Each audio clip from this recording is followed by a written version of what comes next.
Sosial şəbəkələrdə qanunsuz olaraq təşkil edilən onlayn qumar və mərc oyunlarından əldə edilən pul vəsaitlərinin köçürülməsində istifadə olunan bank kartlarının alqı-satqısını həyata keçirən şəxslərə qarşı Kiberpolis tərəfindən əməliyyat texniki tədbirlər davam etdirilir. Daxili İşlər Nazirliyi Kibercinayətkarlıqla Mübarizə Baş İdarəsinin bu istiqamətdə keçirdiyi növbəti tədbirlər zamanı qeyd edilən qanuna zidd fəaliyyətlə məşğul olan daha 8 nəfər Dilqəm Umudov, Nurhəsən Balayev, Sərvər Məmmədov, Zaur Məmmədzadə, Atabala Qarayev, Elçin İskəndərov, Fərid Qədirov və Coşqun Cəfərli saxlanılıblar. Araşdırmalarla müəyyən edilib ki, saxlanılan şəxslər bank kartlarını ayrı-ayrı vətəndaşlara ödənişlər edərək alıblar.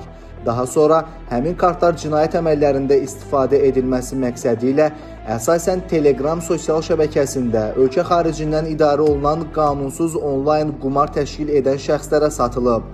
Əməliyyat zamanı saxlanılan şəxslərin əldə etdikləri yüzlərlə bank kartının bu və digər kibercinayətlərdə istifadə edildiyi aşkarlanıb.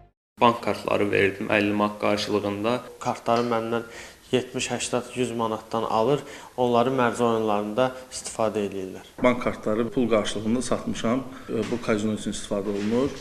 Faktlarla bağlı baş idarədə araşdırmalar davam etdirilir.